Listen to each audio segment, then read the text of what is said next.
الحمد لله وكفى وسلام على عباده الذين اصطفى أما بعد فأعوذ بالله من الشيطان الرجيم بسم الله الرحمن الرحيم لقد كان لكم في رسول الله أسوة حسنة لمن كان يرجو الله واليوم الآخر وذكر الله كثيرا قال النبي صلى الله عليه وسلم تركت فيكم أمرين لن تضلوا ما تمسكتم بهما كتاب الله وسنة رسوله أو كما قال عليه الصلاة والسلام صدق الله العظيم وصدق رسوله النبي الكريم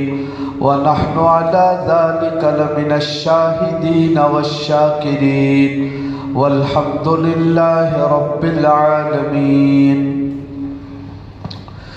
بزرگان محترم، عزیز دوستو،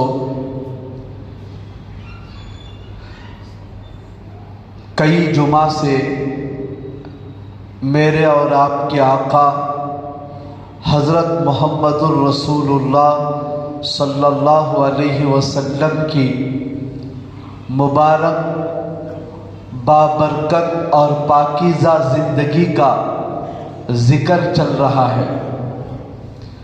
آپ علیہ السلام کے زندگی کے واقعات کو سننا، سنانا اور اس پر عمل کرنا ہم سب کے لیے بڑی سعادت کی بات ہے۔ اس دنیا کے اندر بڑے چھوٹے بہت سارے انسان پیدا ہوئے، لیکن کسی کا نام رہ گیا اور کسی کے کچھ زندگی کے واقعات رہ گئے اور بس۔ لیکن میرے اور آپ کے آقا صلی اللہ علیہ وسلم کی زندگی کا ہر واقعہ کتابوں میں موجود ہے۔ ابھی آپ دنیا میں پیدا بھی نہیں ہوئے، اپنی ماں کے پیٹ میں ہیں، لیکن آپ کا اثر حضرت آمینہ پر کیا پڑ رہا ہے وہ حضرت آمینہ بیان کر رہی ہے۔ دنیا میں آنے کے بعد جس رات اللہ کے نبی پیدا ہوئے، دنیا کے اندر کیا واقعات پیش آئے وہ واقعات کتابوں میں موجود ہیں۔ آپ کے دودھ پینے کا زمانہ، حلیمہ سعدیہ کے پاس انہوں نے اپنی آنکھوں سے آپ علیہ السلام کی برکتوں کو جو دیکھا وہ واقعات کتابوں میں موجود ہیں۔ اللہ کے نبی کی عمر 2 سال سے بھی کم ہے۔ بی بی حلیمہ سعدیہ کے گھر میں جب تھے، فرماتی ہیں کہ اللہ کے نبی ایک دن میں 1 مہینے کے برابر بڑے ہو جاتے تھے، بہت تیزی سے بڑے اللہ کے نبی۔ 9 مہینے کے اندر 9 مہینے کے بچے تھے، پورا گھر گھومتے تھے۔ 2.5 سال کی عمر میں آپ علیہ السلام تیر چلاتے تھے اور بہترین گفتگو فرماتے تھے۔ بکریاں چرانے کے لیے اپنے بہن کے ساتھ جاتے تو اس وقت کے واقعات بھی کتابوں میں موجود ہیں۔ حلیمہ سعدیہ کی بیٹی شیما کہتی ہیں، جب میرے بھائی محمد میرے ساتھ آتے تو ابر کا ایک ٹکڑا ان کے سر پر چھتری کی طرح سایہ کرتا تھا۔ اتنی چھوٹی عمر میں اللہ کو یہ بات بھی پسند نہیں تھی کہ میرے لاڈلے رسول کے سر پر سورج کی گرمی پڑے۔ جب چلتے تو ابر کا ٹکڑا سایہ کرتا، اور کبھی کبھی ایسا ہوتا کہ جنگل سے درندے آتے اور بکریوں پر حملہ کر دیتے، کھینچ کر لے جاتے، لیکن شیما فرماتی ہے جس وقت اللہ کے رسول میرے ساتھ ہوتے، جنگل کے درندے آ کر ان کی بکریوں کی حفاظت کرتے تھے کہ بکری ریوڑ سے ہٹ کر کہیں جانے لگتی تو وہ جنگل کے درندے ڈرا کر ریوڑ میں جوڑنے کی کوشش کرتے، اور کوئی دوسرا درندہ آتا تو اس کو ڈرا کر بھگاتے۔ اللہ کا کیسا غیبی نظام! اللہ کے معصوم رسول جب چل رہے ہو تو ان کی برکت سے ان کے جانوروں پر بھی کسی بھیڑیا کا حملہ نہیں ہوا۔ یہ واقعات آج بھی کتابوں کے اندر موجود ہیں۔ 4 سال کی عمر میں کیا واقعہ پیش آیا، کیسی برکتیں ان قبیلے والوں نے اور ان قبیلے کی عورتوں نے جو اللہ کے رسول کو یتیم سمجھ کر چھوڑ دی تھی، انہوں نے دیکھا کہ وہ یتیم بچہ جب سے حلیمہ سعدیہ کے گھر آیا ہے برکتیں ہی برکتیں، تو سب نے آپس میں طے کیا جب حلیمہ سعدیہ کی بیٹی شیمہ بکریاں چرانے کے لیے جائے گی، جس میدان میں جائے گی، جس پہاڑ پر جائے گی، ہم بھی اپنی بکریاں پیچھے پیچھے وہاں پر لے جائیں گے۔ نتیجہ کیا نکلا؟ جب شیمہ بکریوں کو لے کر جاتی محمد کے ساتھ، خود بخود چارہ نکل آتا، ان کی بکریاں خوب چارہ کھاتی، لیکن پیچھے آنے والی بکریوں کو چارہ نہیں ملتا۔ حلیمہ سعدیہ کی بکریاں ریگستان پہ جا کر بھی پیٹ بھر کے آتی، اور گاؤں والوں کی بکریاں جیسے کی تیسی بھوکی واپس آتی۔ آنکھوں سے لوگوں نے دیکھ لیا کہ کتنا بابرکت بچہ تھا، ہم نے اس کو یتیم سمجھ کر چھوڑ دیا، اور حلیمہ سعدیہ نے یتیم بچے کو برکت کا ذریعہ بنا کر لے لیا، تو اللہ نے کیا برکتیں ان کو عطا فرمائی۔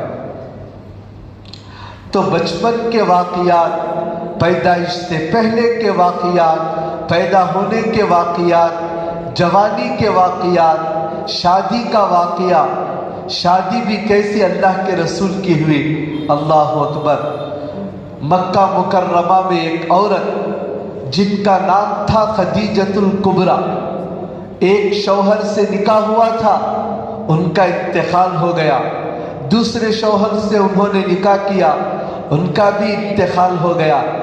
2 شوہروں کی بیوہ عورت خدیجۃ الکبریٰ، لیکن اتنے اچھے اخلاق والی، اتنے اچھے اوصاف والی، مکے کے لوگ ان کو خدیجہ نہیں طاہرہ کا لقب دیا۔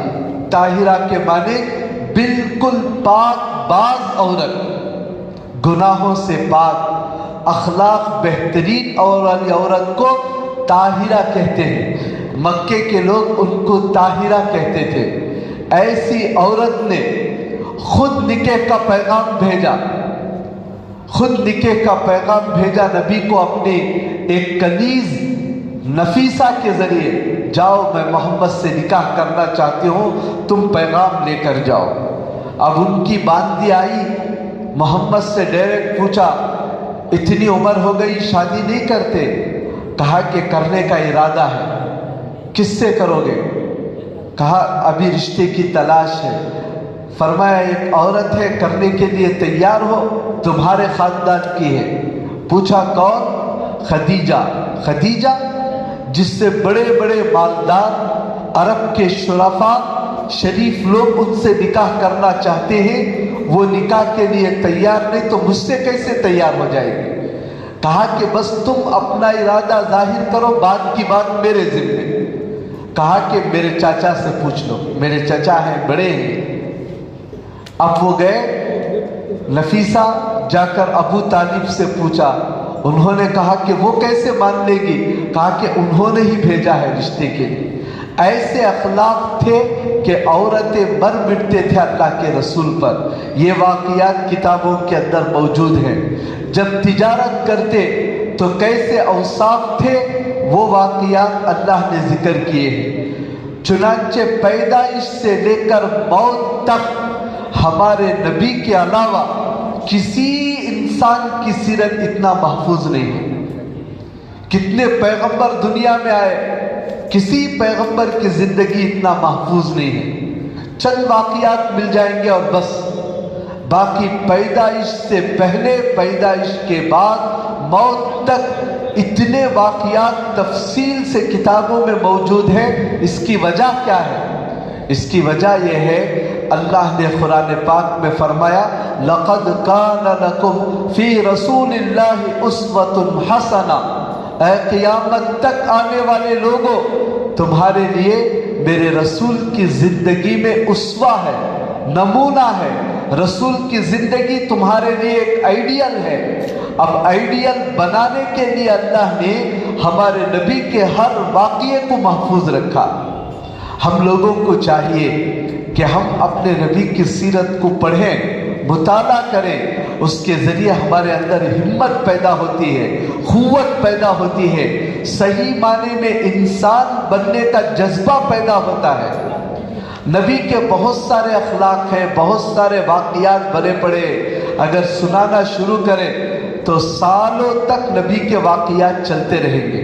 میں بس چند صفات آپ کے سامنے ذکر کرتا ہوں، ان صفات کو سن کر ہم بھی اپنے اندر ان صفات کو پیدا کرنے کی کوشش کریں۔ نبی کی ایک صفت تھی عقائد کے اندر پختگی، ایمانیات کے اندر پختگی، مضبوطی، چاہے کیسے بھی حالات آئے ایمان سے ہٹنے والے نہیں تھے۔ کتنے دشمن ہو گئے تھے نبی کے، نبی کو کیسے کیسے ستاتے تھے، کیسا کیسا تکلیفیں دیتے تھے، ڈرانے سے دھمکانے سے کام نہیں چلا تو لالچ دینے پر آئے، نبی کو کہلا بھیجا ابھی تم چاہتے کیا ہو؟ مال چاہتے ہو؟ جتنا مال ہے سب لا کر دے دیں گے۔ حکومت چاہتے ہو؟ آج سے تم ہی عرب کے بادشاہ، تم جو مانو گے ہم کہنے کے لیے تیار۔ اگر عورتیں چاہتے ہو، جس عورت سے نکاح کرنا چاہتے ہو اس عورت کو حاضر کر دیں گے۔ کیا چاہتے ہو؟ جب آپ نے کسی لالچ میں اعتراف نہیں کیا، سارے لوگ ابو طالب کے پاس گئے، کہا کہ تمہارا بھتیجا ہم کو دے دو، اور اسی طرح کا ایک خوبصورت انسان ہم تم کو لا کر دیں گے، تم اسے بھتیجا بنا لینا، تمہارے بھتیجے کو ہم ختم کر دیں گے۔ ابو طالب نے کہا ایسا مت کرو، میں اپنے بھتیجے کو سمجھاتا ہوں۔ اللہ کے نبی کو بلایا، بلا کر کہا کہ میرے بھتیجے میرے بڑھاپے پر رحم کرو، میرے اوپر اتنا بوجھ نہ ڈالو، تم کیا چاہتے ہو؟ تم کی بات مان لو گے اپنے گاؤں والوں کی؟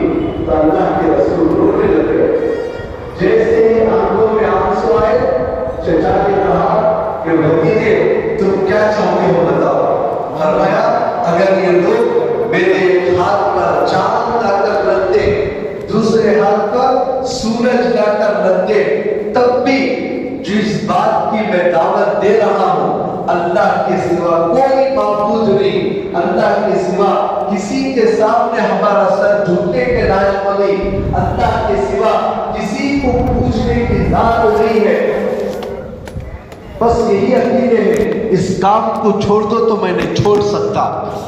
تو آپ علیہ السلام کی اس گفتگو کا ایسا اثر ہوا، کہنے لگے کہ جب تک میرے جسم میں جان ہے میں تمہارا ساتھ دوں گا، تمہیں جو کرنا ہو کر لو۔ اب مکے کے لوگوں نے دیکھا یہ نہ ڈرانے سے ڈر رہا ہے، نہ دھمکانے سے ڈر رہا ہے، نہ مال کی لالچ اس کے اندر ہے، نہ عورتوں کی شہوت اس کے اندر ہے، آخر کیا کرے؟ سب نے مشورہ کر کے آ کر کہا کمپرومائز کر لیں گے، آپس میں صلح صفائی کر لیں گے۔ کہا کہ اے محمد یہ لڑائی جھگڑے سب بند کرو، امن کا گاؤں ہے، امن اور شانتی کے ساتھ ہم اپنے گاؤں میں رہیں گے، اس کے لیے یہ کام تم کرو، ہم بھی کچھ کام کریں گے۔ کرنا کیا ہے؟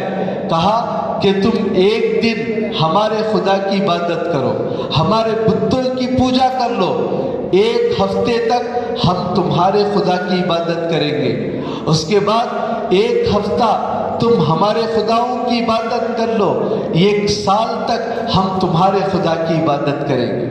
اللہ نے سورہ کافرون اتارا، قل یا ایھا الکافرون لا اعبد ما تعبدون، اے نبی آپ کہہ دو اے کافرو، جن بتوں کی تم عبادت کر رہے ہو میں اس کی عبادت کرنے والا نہیں ہوں، اور جس معبود کی میں عبادت کر رہا ہوں اس کی عبادت کرنے کا تمہارے اندر خیال بھی نہیں ہے۔ لکم دینکم ولی دین، تمہارے لیے تمہارا دین، میرے لیے میرا دین، تم کچھ بھی کر لو میں چھوڑنے کے لیے اپنا دین تیار نہیں ہوں۔ یہ اللہ کے نبی کی پہلی اور بنیادی صفت تھی کہ کچھ بھی حالات آ جائے اللہ کے نبی اللہ کو چھوڑ کر دوسروں کے سامنے جھکنے والے نہیں تھے۔ آج ہماری حالت اللہ معاف فرمائے، ذرا مال آ جائے، سوچ کر دیکھو سوشل میڈیا پر آپ سنے ہوں گے کتنی لڑکیاں تیزی سے ایمان چھوڑ کر کفر کی طرف جا رہے ہیں، کتنے نوجوان کفر کے کام کر رہے ہیں۔ کیوں؟ ذرا مال کی لالچ دکھائی ایمان چھوڑ کر بھاگ گیا، ذرا کسی ایمان والی لڑکی کو کوئی بڑا اچھا ہینڈسم چہرہ ذرا خوبصورت نظر آیا، ارے وہ مسلمان ہے کافر ہے کچھ بھی نہیں، بس اس کے پیچھے دیوانہ ہو کر اپنے گھر چھوڑ کر بھاگ گئی۔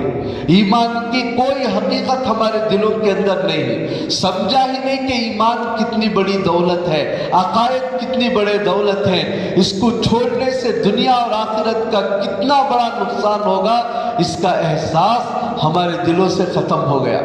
تو اللہ کے نبی کی زندگی کو دیکھ کر سب سے پہلا سبق ہم لوگوں کو یہ سیکھنا چاہیے، ہمارے اوپر آگے چل کر بھی آئیں گے، ضرور آئیں گے، اتنے حالات آ جائے کہ ہماری جان جانے کا وقت آئے، ہم اپنی جان کو چھوڑ دیں لیکن ایمان کو نہ چھوڑیں، اللہ کے دین کو نہ چھوڑے، نبی کا دامن نہ چھوڑے، نبی کی شریعت کو نہ چھوڑے، جس طریقے پر اللہ نے ہمیں پیدا کیا ہے موت کے آخری سانس تک اسی طریقے پر باقی رہنے کی کوشش کریں۔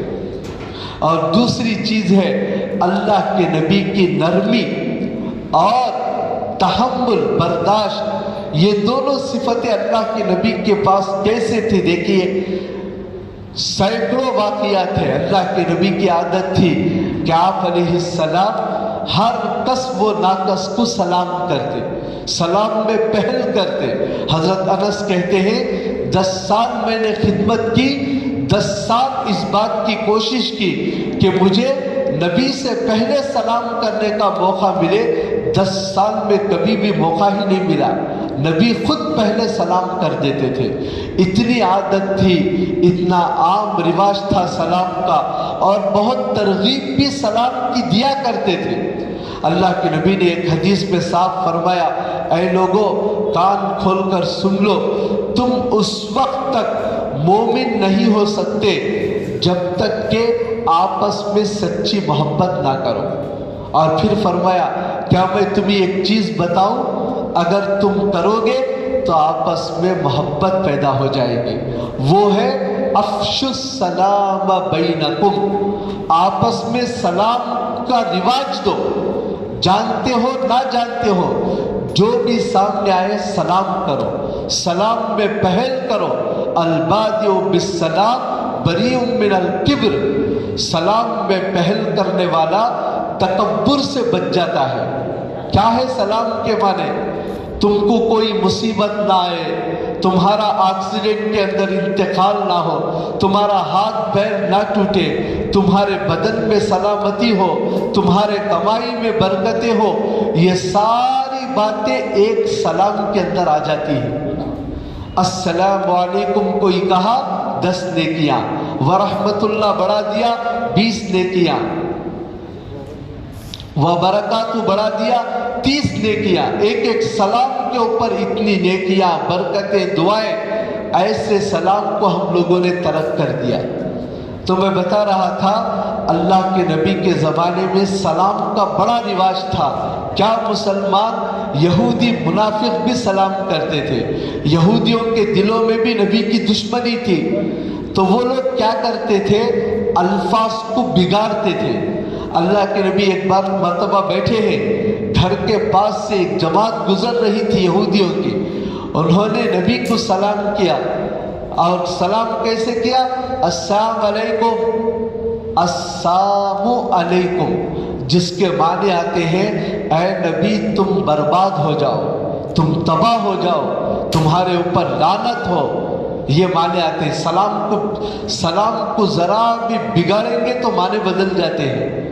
وہ لوگ جو ہے ایسے ہی الفاظ نبی کے ساتھ استعمال کرتے تھے کہ سننے والا سمجھے کہ میں سلام کر رہا ہوں، دعا دے رہا ہوں، لیکن اندر سے بدعا دیتے تھے۔ اللہ کے نبی نے صرف وعلیکم کہا، کچھ بھی نہیں کہا، وعلیکم۔ وعلیکم کے معنی تم پر بھی بربادی ہو، تباہی ہو۔ حضرت عائشہ نے یہ آواز سن لی یہودیوں کی، تو انہوں نے جواب دیا وعلیکم السلام، وعلیکم السلام ولعنت اللہ وغضب اللہ علیکم، تمہارے اوپر بربادی ہو، تمہارے اوپر اللہ کی لعنت ہو، تمہارے اوپر اللہ کا غصہ ہو۔ 3 الفاظ دہرائے حضرت عائشہ نے۔ اللہ کے نبی نے حضرت عائشہ سے کہا عائشہ علیکم بالرفق، عائشہ نرمی اختیار کرو، کیوں اتنی سخت بنتی ہو، کیوں اتنی لعنت ملامت کرتی ہو؟ تو انہوں نے کہا اللہ کے نبی آپ نے نہیں سنا کیا کہا؟ انہوں نے آپ کو سلام نہیں کیا بلکہ گالی دی ہے، بدعا دی ہے۔ تو آپ نے فرمایا تم نے نہیں سنا کہ میں نے کیا کہا؟ میں نے کہا وعلیکم، اس کا مطلب ہے تم پر بھی وہی ہو جو تم میرے اوپر کر رہے ہو۔ اگر وہ لعنت کیے ہیں تو لعنت ہوگی، اور میری دعا ان کے حق میں قبول ہوگی، ان کی بددعا میرے حق میں کبھی قبول نہیں ہوگی۔ تو اللہ کے رسول جو ہے کسی کو ملامت بھی نہیں کرتے تھے، ملامت کرنے والوں کو بھی روکتے تھے اور نرمی کا برتاؤ کرتے تھے۔ طائف کے میدان میں جب دعوت دینے کے لیے گئے، ہم لوگ سنتے رہتے ہیں طائف کا واقعہ، کیسا جان گداز واقعہ ہے، اللہ کے رسول کے ساتھ کیسا ظلم و ستم کیا۔ فرشتے نے آ کر درخواست کی آپ اجازت دو، یہ طائف شہر کے قریب میں 2 بڑے بڑے پہاڑ ہیں، دونوں پہاڑوں کو میں ملا دوں گا، سب کے سب درمیان میں ختم ہو جائیں گے۔ آپ نے کیا کہا؟ مجھے امید ہے یہ نہ صحیح ان کی اولاد میرے اوپر ایمان لائے گی۔ بددعا نہیں کی۔ اس وقت بھی اگر اللہ کے رسول بددعا کرتے، اجازت دے دیتے، آج طائف کا نام و نشان نہیں رہتا۔ لیکن اللہ کے نبی نے نرمی کی، اتنے پتھر کھا کر بھی جو دعائیں دی، اس کا نتیجہ آج ہم لوگ دیکھ رہے ہیں۔ اسی طائف کے رہنے والے ایک آدمی تھے محمد بن قاسم، وہ ہمارے اس علاقے کو آئے، ان کی محنتوں سے، ان کی کوششوں سے ہمارے پڑوس ملک میں اور ہمارے اس ملک کے اندر لوگوں نے ایمان قبول کیا، کلمہ پڑھا۔ اگر وہ محمد بن قاسم نہ آتے تو پتہ نہیں آج ہماری کیا حالت ہوتی۔ ہم لوگ جمعہ کی نماز پڑھنے کے لیے آئے ہیں، اس کے پیچھے بھی طائف کے میدان میں ہمارے نبی کی دعاؤں کا اثر ہے، ورنہ پتہ نہیں آج ہماری کیا حالت ہوتی۔ اللہ کے رسول میں بتانا یہ چاہتا ہوں، اتنا ظلم سہ کر بھی اپنی زبان سے بددعا نہیں کی، لعنت نہیں کی، گالیاں نہیں دی، تحمل برداشت کیا۔ حضرت عبداللہ بن سلام رضی اللہ عنہ یہ یہودیوں کے بڑے عالم ہیں۔ وہ کہتے ہیں ہمارے ایک بڑے عالم تھے حضرت زید بن سوعنہ، یہ جو ہے یہودیوں کے اتنے بڑے عالم، یہودی ان کو حبر کہتے تھے، حبر کہتے ہیں بہت بڑے عالم کو عربی میں، یہودیوں کے بہت بڑے عالم تھے وہ بھی۔ ان کے دل میں تورات میں پڑھی ہوئی باتوں کو سن کر نبی پر ایمان لانے کا جذبہ پیدا ہوا۔ وہ نبی کے پاس آئے اور کہتے ہیں جیسے ہی میں نے نبی کو دیکھا، ساری باتیں جو تورات کے اندر لکھی ہوئی تھی وہ سب مل گئی، البتہ 2 باتوں کی تلاش تھی۔ دیکھو نبی کے اوصاف کہاں لکھے ہوئے ہیں؟ تورات میں لکھے ہیں۔ کیا لکھے ہیں؟ تورات میں لکھا ہے آخری نبی جو آئیں گے ان کے اندر 2 صفات ہوں گے۔ ایک صفت یہ ہے کہ ان کا غصہ